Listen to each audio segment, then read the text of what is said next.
Hello everyone. So let us discuss another types of questions in valuation of equity shares. ये वाला topic इतना important है because इसके अंदर we will learn new formulas to determine the value of equity shares plus I'll be explaining you few new terms and based on those new terms we have some new formulas.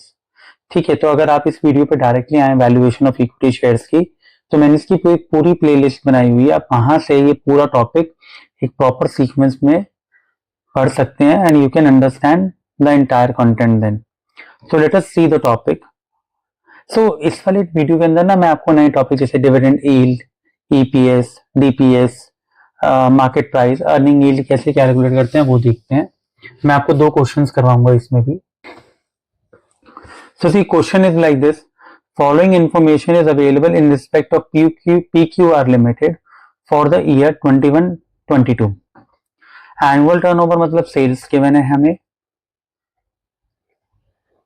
operating profit 20%, equity share capital face value 100, 20 lakh, capital reserve 5 lakh, 12% preference share capital 20 lakh, 10% loan 10 lakh, 12% loan debentures 10 lakh, tax rate 30%, dividend payout ratio 50%, PE ratio 30.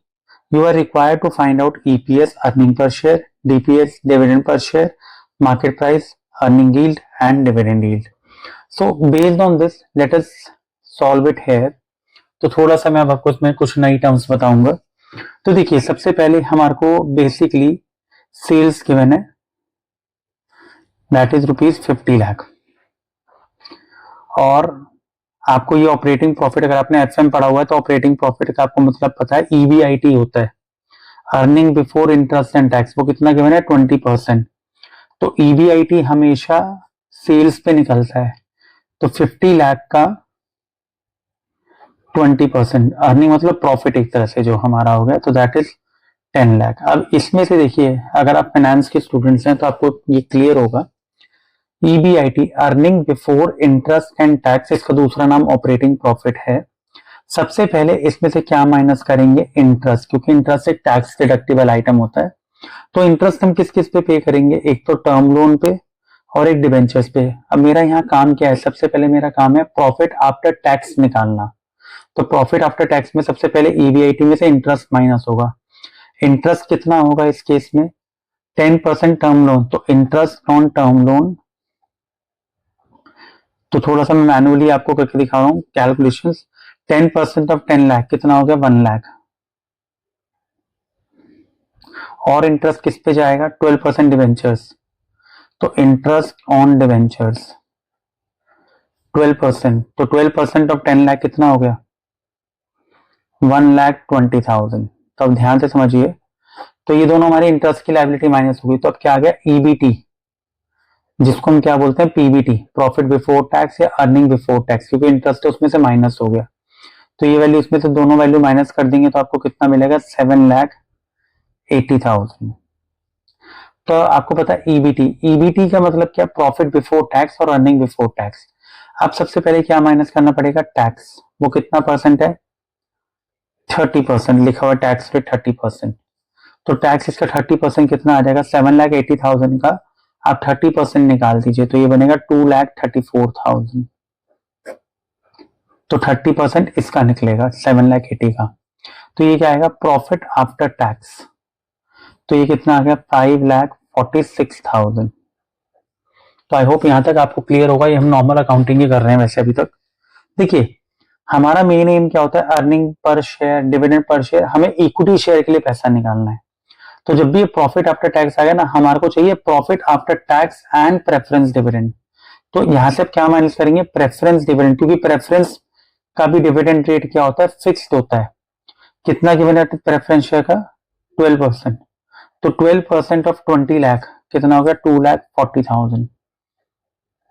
तो ये आपका जो net value बचेगा ये आएगा 3,06,000। अब आप देखिए, ये हमने प्रेफरेंस डिविडेंड क्यों माइनस किया? कुछ लोगों को कंफ्यूजन होती है। ये होता है earnings available for equity share holder, ESH लिख रहा हूं मैं इसको, या profit after tax and preference dividend, क्योंकि प्रेफरेंस डिविडेंड ओनर नहीं माने जाते, equity share holder real owner माने जाते हैं। तो ये अर्निंग्स किसके लिए अवेलेबल है, इक्विटी शेयर होल्डर के लिए अवेलेबल है। तो ये कितना वैल्यू आ गया 3,06,000, और इसको नेट प्रॉफिट भी बोल सकते हो आप इक्विटी शेयर होल्डर्स का। अब इसी की हेल्प से हमारी सारी कैलकुलेशंस होंगी। तो सबसे पहले आप देखिए equity share, number of equity shares कितने हैं, लेट अस सी। देखिए फेस वैल्यू 20 लाख है, मतलब 20 लाख वैल्यू है, डिवाइड बाय एक शेयर की वैल्यू 100 रुपए है, तो नंबर ऑफ इक्विटी शेयर्स कितने आ गए 20,000 शेयर्स। ठीक है, ये तो नॉर्मल है, वैल्यू में से हमने उसको फेस वैल्यू से डिवाइड कर दिया तो हमारे को मिल गया। अब आपको फॉर्मूले पुट करने का कुछ नहीं, सबसे पहले निकालना है earning per share. Earning per share का फॉर्मूला क्या होता है, यही अर्निंग्स, मैं पूरा नहीं लिख रहा, inverted earnings available for equity share holder upon number of equity shares. तो कितना है 3,06,000 डिवाइड बाय कितने नंबर ऑफ इक्विटी शेयर्स 20,000, तो ये हमारा आएगा ₹15 चेक कीजिए कितना आएगा 15.30, 3,06,000 डिवाइड बाय 20,000। फिर निकालना है dividend, DPS, dividend per share. तो डिविडेंड पर शेयर देखिए, डिविडेंड पे आउट रेशियो कितना गिवन है 50%। पे आउट रेशियो मतलब जितना आपने अर्निंग पर शेयर से कमाया है उसका 50% आप डिविडेंड दे रहे हो। डिविडेंड पे आउट का मतलब होता है how much dividend you are paying out of earnings. तो ये हो गया 50% ऑफ ईपीएस, ये हमें गिवन है। तो कितना हो जाएगा 50% ऑफ 15.30, ये आएगा ₹7.65। नॉर्मल कैलकुलेशन और कुछ नहीं है। तो आपका अर्निंग पर शेयर आ गया, डीपीएस आ गया। अब हमें निकालना है मार्केट प्राइस। तो पीई रेशियो हमें गिवन है क्वेश्चन में, चलिए तो I will write here A B C. P ratio का फॉर्मूला क्या होता है एमपीएस अपॉन ईपीएस। तो देखिए पी रेशियो में 30 गिवन है, तो ईपीएस इससे यहाँ के क्रॉस मल्टीप्लाई हो जाएगा। तो एमपीएस की वैल्यू कैसे आएगी, P ratio that is 30 into earning per share जो हमने ऊपर निकाली है 15.30, तो हमारे हिसाब से मार्केट प्राइस कितना आएगा 459। तो अब देख रहे हैं एक के बाद एक वैल्यूज आ रही हैं 459। तो पी रेशियो हमारा 4, तो ईपीएस आ गया, डीपीएस आ गया, मार्केट प्राइस आ गया। अब आ जाइए अर्निंग यील्ड पर। तो अर्निंग यील्ड का फॉर्मूला क्या होगा, earning yield means what, EPS upon MPS, उल्टा पी रेशियो का उल्टा इंटू 100। तो दिस इज 15.30 ईपीएस, एमपीएस है 459 इंटू 100। तो परसेंटेज में आप आंसर निकाल लीजिए, ये आपको मिलेगा 3.33%। तो देखिए मैं आपको जो बता रहा था ना फॉर्मूले नए हैं इसमें, तो नए नए फॉर्मूले आपको दिख रहे हैं, ईपीएस, डीपीएस, पी रेशियो हम ऑलरेडी डिस्कस कर चुके हैं। अर्निंग यील्ड इसका उल्टा हो जाता है ईपीएस अपॉन एमपीएस इंटू 100, लेकिन पी रेशियो में कभी भी हम इंटू 100 नहीं करते, ये नॉर्मल हम करते हैं। लेकिन अर्निंग यील्ड, डिविडेंड यील्ड, अब ई पार्ट में डिविडेंड यील्ड यहां निकाल देता हूं due to lack of space. इसका भी सेम फॉर्मूला क्या होता है डिविडेंड यील्ड का भी, डिविडेंड यील्ड का फॉर्मूला बनेगा, तो अगेन इसका formula DPS upon MPS into 100। भाई अर्निंग यील्ड में ईपीएस आ गया ऊपर, डिविडेंड यील्ड में डीपीएस आ गया ऊपर।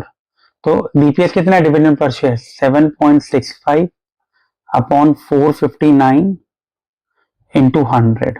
तो ये आपका जो आंसर आएगा इट इज 1.67%। और अगर आप चाहें तो इसका भी हाफ कर लीजिए, क्योंकि डिविडेंड जो है ईपीएस का हाफ था, तो एक ही बात है, वो अप्रोक्सीमेटली सेम ही आंसर आएगा। तो आप देख सकते हैं कि ये वाला जो टॉपिक था या ये वाला जो क्वेश्चन था, इसके अंदर हमने पहले तो अपनी स्टेटमेंट बनाई। ये नॉर्मल अकाउंटिंग स्टेटमेंट है जो हम फाइनेंशियल मैनेजमेंट में भी कई बार पढ़ते हैं। ईवीआईटी गिवन है, इंटरेस्ट माइनस किया, ईबीटी आ गया, टैक्स माइनस किया, पैट आ गया, प्रॉफिट आफ्टर टैक्स। लेकिन हमें earning per share, dividend per share निकालने के लिए किसका प्रॉफिट चाहिए होता है, earnings available for equity share holder या profit after tax and preference dividend, जिसमें इक्विटी शेयर होल्डर का हक हो। तो ये आ गया। ईपीएस का फॉर्मूला लगाया 3,06,000 divide by number of equity shares, number of equity shares यहां से निकाले। डीपीएस ईपीएस का जो हाफ इसमें 50% गिवन था।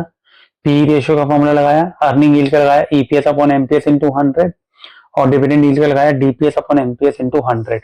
तो आप देख सकते हैं कि ये वाला जो क्वेश्चन है इसमें हमने वाइड वेराइटी ऑफ फॉर्मूले किए। सेकेंड क्वेश्चन भी आपको इससे मिलता जुलता मिलेगा। तो पहले आप इस क्वेश्चन को एक प्रॉपर वे में या तो पॉज करके या आप इसको क्वेश्चन लिख लीजिए और आप सॉल्व कीजिए। अगर फिर आपको डाउट आता है तो आप एक बार दोबारा वीडियो वॉच कीजिए, फिर भी आपको कुछ चीज नहीं क्लियर होती तो आप नीचे कमेंट बॉक्स में मेंशन कर सकते हैं, मैं उसको आपकी क्वेरी को रिजॉल्व कर दूंगा। So now let us move on to question number 2. So let us start with the question. Second question basically in this video. Very important question. ये basically BCom ऑनर्स CA के exams में या जो भी आप professional course कर रहे हैं उसमें बहुत इंपॉर्टेंट क्वेश्चन है ये, क्योंकि इसके अंदर हम एक स्टेटमेंट को टेस्टिफाई कर रहे हैं जो हमारी कांस्टेंट ग्रोथ मॉडल पे आती है। तो देखिए क्वेश्चन क्या है, explain and testify with the help of an example that P1 is equal to P0 1 plus G in case of constant growth model. ये मैंने आपको एक क्वेश्चन भी करवाया है, जब आप प्लेलिस्ट में चेक करेंगे वहां पर मैंने फॉर्मूला लिखवाया था, P1 का भी हमने यही फॉर्मूला लगाया, क्योंकि कांस्टेंट ग्रोथ मॉडल में हमें एक चीज पता होती है कि D1 का फॉर्मूला लगाते हैं D0 1 plus G, क्योंकि हम D1 को एक्सपेक्टेड मानते हैं आफ्टर 1 ईयर। तो कहता है क्या ये जो डिविडेंड वाला जो फॉर्मूला आपने कांस्टेंट ग्रोथ मॉडल का था ये वाला, क्या हम इसको प्राइस में भी यूज कर सकते हैं, P1 is equal to P0 1 plus G। तो अगर वो स्पेसिफिकली आपसे पूछेगा इसको टेस्ट ही करो तो टेस्ट करोगे, अदरवाइज मैंने जब क्वेश्चन में उसमें करवाया था तो हम एज्यूम करते हैं कि हाँ भाई ये सेटिस्फाई करता है, हमें वहां लिखने की जरूरत नहीं है। तो इसको करेंगे कैसे आप देखिए, क्योंकि इसको हमें एग्जाम्पल के साथ सॉल्व करना है। सो लेट अस सी। तो देखिए सबसे पहले तो कांस्टेंट ग्रोथ मॉडल का मैं फॉर्मूला लिख लेता हूं।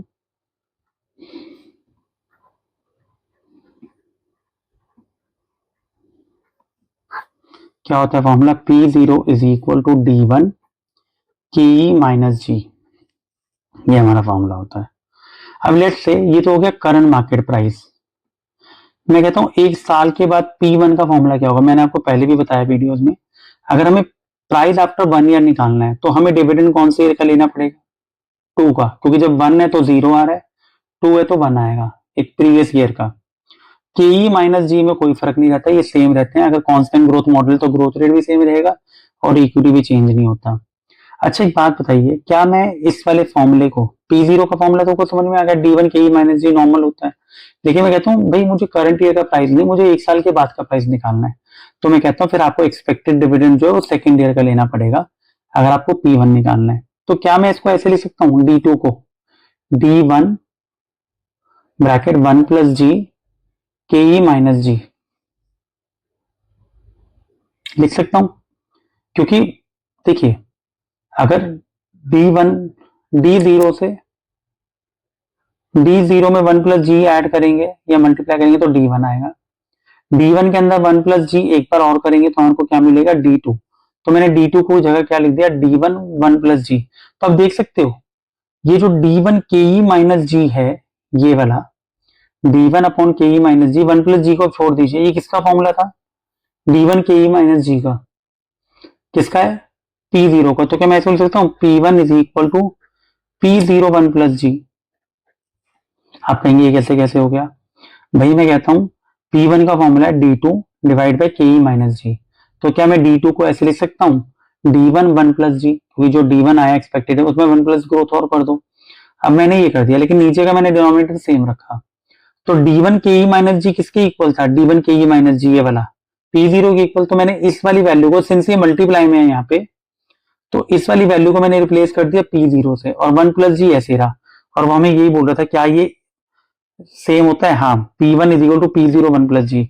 तो ये एक तरह से आप कहोगे हेंस वेरीफाइड। ये तो होगा एक शॉर्ट क्वेश्चन, बट हमारे पेपर में क्वेश्चन यहां तक नहीं आता, वो कह रहे एग्जाम्पल के साथ शो करो। तो लेट अस सी, हम एग्जाम्पल ले लेते हैं। मैं ज्यूम कर रहा हूं, लेट अस अज्यूम कि 12%, ग्रोथ रेट 5%, D0 मैं ज्यूम कर रहा हूं लेट से 3.81। एक मैंने रैंडम फिगर ले ली। अब लेट्स से सबसे पहले हम P0 का फॉर्मूला लगाते हैं, ये वाला। तो फॉर्मूला D1, तो D1 कैसे निकलेगा? 3.81 D0 है ना, 1 प्लस 0.05। मैं इस फॉर्मूले को दोबारा लिख रहा हूं, के की वैल्यू कितनी है? 0.12 माइनस 0.05। जब आप इसको सॉल्व करेंगे पूरी वैल्यू को, ये अप्रोक्सीमेटली आपकी जो वैल्यू आ रही होगी, आप इसको 4 मार्क करेंगे, ₹4 ऊपर। 3.81 इंटू 1.05 करोगे तो 4.005 ऐसे आएगा कुछ, ठीक है, 0005 ऐसे निकलेगा, और नीचे आएगा 0.07। ठीक है, तो इसको इसने 4 मान लिया है कुछ है, तो इसकी वैल्यू जो P0 की आ रही है वो आ रही है 57.14। जब इसको सॉल्व करेगा, तो वैल्यू क्या आएगी? 57.14। अब ये कई बार क्या करता है, अब कैलकुलेटर में हो सकता है आपकी वैल्यू हल्की सी चेंज हो रही है, बिकॉज इसने कई बार क्या पता क्या करता है, इस वैल्यू को अप्रॉक्स 4 मान लेता है rather than 4.0005 माइनस 4, उससे कोई ज्यादा मेजर फर्क नहीं पड़ेगा। तो P0 हमारा आ गया। अब मैं कहता हूं P1, तो P1 का फॉर्मूला क्या लगेगा बताइए? P1 is equal to D2 KE minus G। अब आप बताइए D2 कितना होगा? How much would be D2? जो D1 हमारा था, D1 कितना था हमारा? लेट्स से 4, मैं अभी अप्रॉक्स 4 ले रहा हूं, और आप इसकी कैलकुलेशन 4 से करना। फिर D2 का फॉर्मूला क्या बताया था? D1 1 प्लस G, तो D1 मैंने लिख दिया 4, जो हमारे ऊपर आया था 4.0005 आया था, मैंने उसको 4 मान लिया। 1 प्लस G, तो 1.05 डिवाइडेड बाय के कितना है? 0.12 माइनस 0.05। जब आप इसको सॉल्व करेंगे तो ये पूरी वैल्यू मैं सॉल्व करके बता रहा हूँ, 60 आएगी। अब आप कहते हो करंट मार्केट प्राइस तो आया ये, और अब आया ये। अब आप कह रहे हो मैं इसको प्रूफ कैसे करूं? प्रूफ करना सिंपल है। P1 की वैल्यू लास्ट स्टेप है ये हमारा।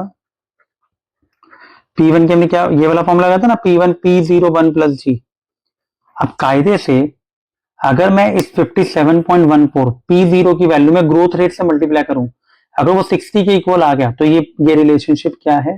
ट्रू है। तो P0 कितना है? 57.14। वन ग्रोथ रेट हमारा सेम ही है, दैट इज 5%। इसको जब आप मल्टीप्लाई करोगे तो ये अप्रोक्सीमेटली 60 आएगा। 57.14 इंटू 1.05, 60 पॉइंट समथिंग आएगा, लेकिन क्लोज टू 60। तो हेंस प्रूव्ड या hence verified.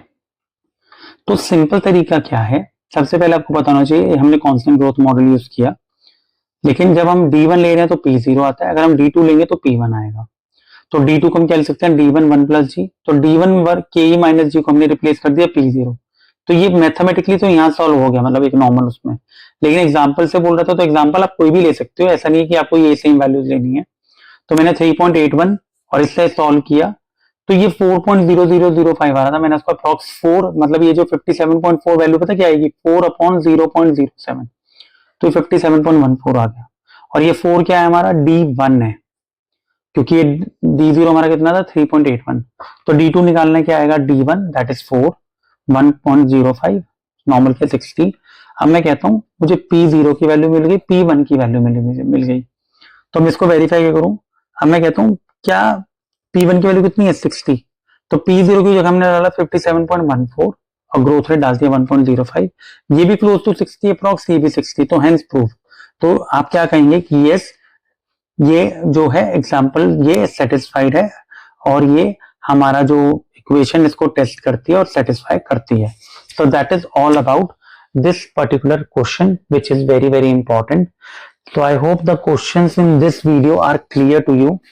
Thank you so much. Please like, subscribe and share our channel, and share with your college friends and the people who are doing CA, so that it would be beneficial for them. Thank you so much.